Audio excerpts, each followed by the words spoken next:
Guys, నేను మీ Jashnavi. Welcome back to exploring with Jaanu. ఇవాళ వీడియో ఏంటంటే గేట్ వల్ల యూజెస్ ఏంటి ఎవరికి అర్థం కావడం లేదు. అందరూ ఏమనుకుంటున్నారంటే గేట్ ఎగ్జామ్ ద్వారా ఎంటెక్ చేయొచ్చు, ఐఐటీస్ అనేటిలో టాప్ యూనివర్సిటీలో ఎంటెక్ చేయొచ్చు అని మాత్రమే అందరికీ తెలుసు. సో ఇంకా తెలియనివి కూడా చాలా ఉన్నాయి. ఈ వీడియోలో డీటెయిల్డ్గా ఎక్స్ప్లెయిన్ చేస్తాను. వీడియోని స్కిప్ చేయకుండా ఎండ్ వరకు చూడండి. ఈ వీడియో మీకు యూజ్ అయింది అనిపిస్తే లైక్ చేసి, షేర్ చేసి మన ఛానల్ వెంటనే సబ్స్క్రైబ్ చేసేయండి. ఫస్ట్ ఎవరెవరు గేట్ ఎగ్జామ్ని అటెంప్ట్ చేయొచ్చో డిస్కస్ చేద్దాము. Third year students, BTech third year students attempt చేయొచ్చు, ఫోర్త్ ఇయర్ స్టూడెంట్స్ అటెంప్ట్ చేయొచ్చు, అండ్ గ్రాడ్యుయేషన్ కంప్లీట్ అయిపోయిన స్టూడెంట్స్ కూడా ఎగ్జామ్ అయితే అటెంప్ట్ చేయొచ్చు. గేట్ ఎగ్జామ్ వల్ల ఏమేమి యూజెస్ ఉంటాయి అనేది డిస్కస్ చేద్దాం. ఫస్ట్ వన్ వచ్చేసి, ఇది అందరికీ తెలిసే ఉంటుంది, గేట్ రాస్తే ఎంటెక్ చేయొచ్చు అనేది. అండ్ గేట్ రాస్తే ఎంటెక్ చేయొచ్చు. మీకు ఒకవేళ మంచి ర్యాంక్ వచ్చిందనుకోండి, చాలామందికి ఇంటర్లో ఐఐటి అనేది డ్రీమ్ ఉంటుంది. సో మీరు ఒకవేళ బీటెక్లో దాన్ని ఫుల్ఫిల్ చేసుకోలేకపోయినా మీరు ఇప్పుడు గేట్కి కానీ మంచిగా ప్రిపేర్ అయ్యి ఎగ్జామ్ రాస్తే ఖచ్చితంగా మీకు ఒక మంచి ర్యాంక్ వస్తే టాప్ యూనివర్సిటీస్ అంటే ఐఐటీస్, ఎన్ఐటీస్లో మీరు ఎంటెక్ కూడా చేయొచ్చు. అండ్ నార్మల్ కాలేజ్లో కూడా చేయొచ్చు ఎంటెక్. టాప్ యూనివర్సిటీ ఒకవేళ మంచి ర్యాంక్ వస్తే టాప్ యూనివర్సిటీస్లో కూడా ఎంటెక్ చేయొచ్చు. మీరు ఆ ఎంటెక్ చేస్తున్న ప్రాసెస్లో ప్రతి మంత్ మీకు స్టైఫెండ్ కూడా వస్తుంది. సెకండ్ యూజ్, ఇది మ్యాక్సిమం ఎవ్వరికి తెలియదు, కొంతమందికే తెలిసి ఉంటుంది ఐ థింక్. ఏంటంటే మీకు గేట్లో మంచి ర్యాంక్ అని వస్తే మీకు గవర్నమెంట్ జాబ్ కూడా వస్తుంది. టాప్ ర్యాంక్లో వచ్చి ఉండాలి. అప్పుడు మీకు పిఎస్సి జాబ్స్ అని ఉంటాయి, వాటిల్లో ఏదో ఒక జాబ్ వచ్చే ఛాన్స్ అయితే ఉంది, అది గవర్నమెంట్ జాబ్స్.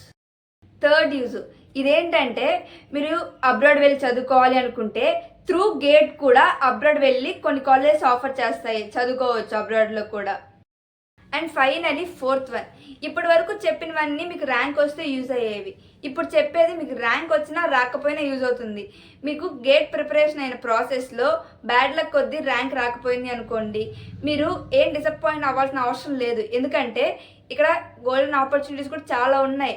బ్యాడ్ లక్ కొద్దీ రాలేదని వదిలేయండి. నెక్స్ట్ వచ్చేసి మీరు గేట్కి మంచిగా ప్రిపేర్ అయితే ఖచ్చితంగా వచ్చినా రాకపోయినా మీకు ఒక యూజ్ అయితే ఉంది. మీరు ఆ ప్రిపరేషన్ ప్రాసెస్లో మీ కోర్ సబ్జెక్ట్ రిలేటెడ్ సబ్జెక్ట్లో డెప్త్గా వెళ్తారు. లైక్ మీకు కాలేజ్లో ప్లేస్మెంట్స్ అప్పుడు కానీ, జాబ్ ఆఫర్స్ అప్పుడు కానీ అది చాలా బాగా యూజ్ అవుతుంది. అండ్ అలానే కొంతమంది యూపీఎస్సి, ఈఎస్సి రాయాలి అనుకుంటారు.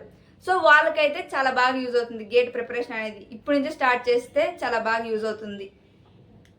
మ్యాక్సిమం ఆఫ్ స్టూడెంట్స్ కన్ఫ్యూజ్ అయ్యేది ఎక్కడంటే గేట్ ప్రిపరేషన్ ఎప్పుడు స్టార్ట్ చేయాలి. నా సజెషన్ ఏంటంటే ఫస్ట్ ఇయర్లో ఉన్నప్పుడు స్టార్ట్ చేస్తారనుకోండి, మీకు అప్పుడు కోర్ సబ్జెక్ట్స్ ఎక్కువ ఉండవు.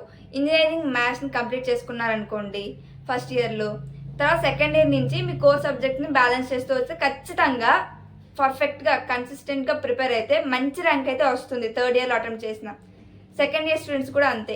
మీరు ఇప్పుడు సెకండ్ ఇయర్లో మీ కోర్ సబ్జెక్ట్స్ అలాగే మ్యాథ్స్ని రెండింటిని బ్యాలెన్స్ చేస్తూ వచ్చారనుకోండి, మీరు కూడా ఒక మంచి ర్యాంక్ అయితే తెచ్చుకోవచ్చు. థర్డ్ ఇయర్లో అటెంప్ట్ చేసిన థర్డ్ ఇయర్ స్టూడెంట్స్ కూడా మీరు ఇప్పుడు ప్రిపేర్ అయ్యి మంచిగా రాసిన, మీరు బేసిక్స్లో స్ట్రాంగ్ ఉండి మంచిగా రాస్తే మంచి ర్యాంక్ అయితే వస్తుంది. అండ్ అలాగే మీకు ఇంకో ఛాన్స్ కూడా ఉంది కదా ఫోర్త్ ఇయర్లో, అప్పుడు రాసిన ఒక మంచి ర్యాంక్ అయితే వస్తుంది. గేట్ ఎగ్జామ్ రాస్తూ ఉండొచ్చు కదా. So and fourth year students కూడా మీరు ఒకవేళ బేసిక్ స్ట్రాంగ్గా ఉంటే కొద్దిగా ప్రిపేర్ అయ్యి రాస్తే ఒక మంచి ర్యాంక్ వస్తుంది. లేకపోతే నెక్స్ట్ ఇయర్ అటెంప్ట్ చేయొచ్చు.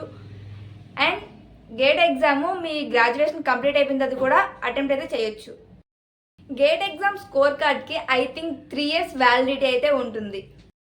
ఓకే గైస్, మీకైతే కొద్దిగా క్లారిటీ వచ్చింది అనుకుంటున్నాను.